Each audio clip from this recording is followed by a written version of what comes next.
Flight సర్వీసులను పునరుద్ధరించడానికి కృషి చేస్తున్నామని తెలిపింది ఇండిగో సంస్థ. త్వరలోనే సమస్యలను పూర్తిగా పరిష్కరిస్తామని ప్రకటించింది.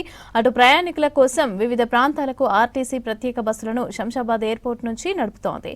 ఇక మరోవైపు ప్రత్యేక రైళ్లను కూడా అందుబాటులోకి తీసుకొచ్చింది south central railway.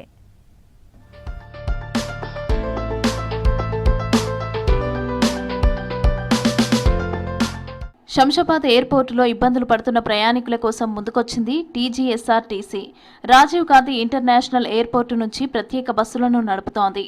ఎయిర్పోర్టులోని arrival ramp pillar number 8 దగ్గర నుంచి 2 స్లీపర్ బస్సులను ప్రయాణికుల కోసం అందుబాటులో ఉంచింది. ఒకటి చెన్నైకి, మరొకటి బెంగళూరుకు వెళ్లనున్నాయి. చెన్నైకి వెళ్లే ప్రయాణికులకు 2110 రూపాయలు, బెంగళూరుకు 1670 రూపాయల ధరను నిర్ణయించారు. రాజమండ్రి, కాకినాడ, విశాఖపట్నం జోన్ డి నుంచి బస్సులు నడుస్తాయని తెలిపింది టీజీఎస్ఆర్టీసీ.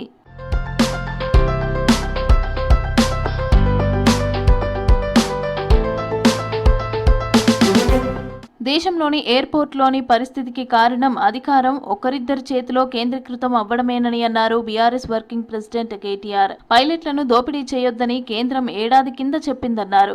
ఇండిగో సంస్థ ప్రత్యామ్నాయ ఏర్పాట్లు చేయలేదన్నారు కేటీఆర్.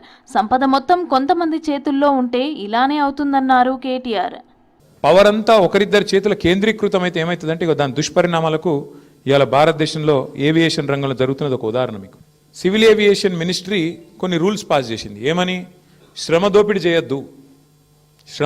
చేయొద్దు, వారానికి ఒక పైలట్ అంటే ఆయన గింతనే నడపాలి, ఇంతకంటే ఎక్కువ నడపద్దు అని చెప్పి సంవత్సరం కింద రూల్స్ పాస్ చేసిండ్రు.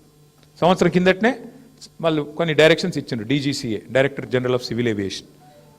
ఇండిగో, ఎయిర్ ఇండియా రెండే ఉన్నాయి భారతదేశంలో, ఇంకోటి లేడు. ఇప్పుడు ఏమైందంటే ఇది లిటరల్గా 2 వ్యక్తుల చేతులు మొత్తం భారతదేశంలోని విమానయానం మొత్తం 2 సంస్థల చేతుల ఆధీనం అయిపోయింది. ఏమైంది ఇవాళ? దానివల్ల సంవత్సరం కింద కేంద్ర ప్రభుత్వం చెప్పినా మార్చుకోక పని చేయలే, ప్రత్యామ్నాయం ఏర్పాటు చేసుకోలే.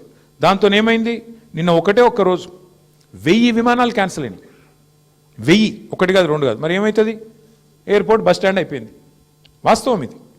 ఏం జరుగుతుంది? కొంతమంది వ్యక్తుల చేతుల్లోనే మొత్తం శక్తి కేంద్రీకృతమైతే దానికి ఒక గొప్ప ఉదాహరణ, ఆ దుష్పరిణామానికి గొప్ప ఉదాహరణ నిన్న మొన్న విమానయాన రంగంలో జరుగుతున్న వ్యవహారం.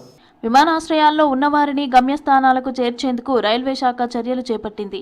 37 రైళ్లకు 116 కోచ్లు అదనంగా జోడించాలని నిర్ణయించింది. దేశంలోని ప్రధాన నగరాలకు హైదరాబాద్ నుంచి స్పెషల్ ట్రైన్లు నడుపుతామని ప్రకటించింది దక్షిణ మధ్య రైల్వే. రద్దీ నేపథ్యంలో 3 ప్రధాన నగరాలకు ప్రత్యేక రైళ్లు నడుపుతున్నామని తెలిపారు సిపిఆర్ఓ శ్రీధర్. ఇప్పటికే కొన్ని ఎక్స్ప్రెస్ రైళ్లు అదనపు బోగీలతో నడుస్తున్నాయన్నారు శ్రీధర్.